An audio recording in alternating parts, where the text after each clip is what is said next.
Praise the Lord. శనివారము June 15, 2024. ఈ రోజు దేవుని వాక్యము, అన్యాయపు సిరి వలన మీకు స్నేహితులను సంపాదించుకొనుడి. లూకా సువార్త 16వ అధ్యాయము 9వ వచనం.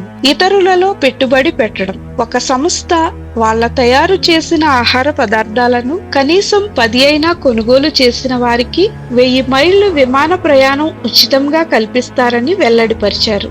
ఒక వ్యక్తి వాళ్ళ పదార్థాలలో చిన్న కప్పుల్లో ఉన్న చాక్లెట్ ఫుడ్డింగ్ మాత్రమే చౌకైనది గ్రహించాడు. 12,000కు పైగా కొన్నాడు.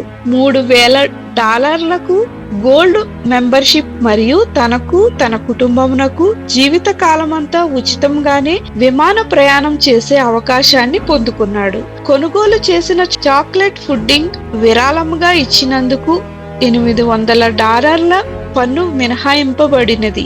చాలా తెలివిగా ప్రవర్తించాడు. పనిలో నుండి తొలగించబడతానని ఎరిగి తన యజమానునికి రుణస్థులైన వారి రుసుమును తగ్గించి అన్యాయస్తుడైన గృహ నిర్వాహకుని గూర్చిన ఉపమానమును యేసు ప్రభువు చెప్పాడు. ఈ విధముగా చేయట వలన భవిష్యత్తులో సహాయం కొరకు వారిపైన ఆధారపడవచ్చు అని అనుకున్నాడు. ఈ అనైతిక వ్యవహారమును యేసు ప్రభు అభినందించలేదు, కానీ ఈ యుక్తి ప్రవక్తన నేర్చుకొనగలరు అని తెలుసు. మనం తెలివిగా అన్యాయపు సిరి వలన మీకు స్నేహితులను సంపాదించుకొనుడి.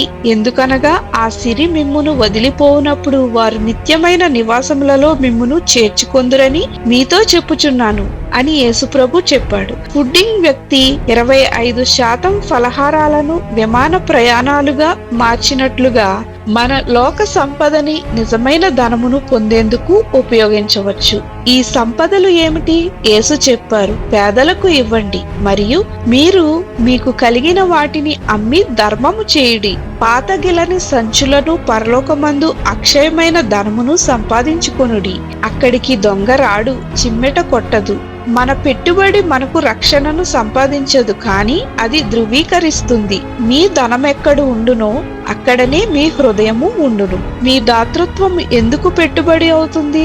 ఆలోచన చేయండి. ప్రార్థన. ప్రియమైన దేవా, యేసు కొరకు మరియు నీ కొరకు పేదలలో పెట్టుబడి పెట్టడానికి నాకు సహాయం చేయమని యేసు నామమున అడుగుచున్నాం తండ్రి. ఆమేన్.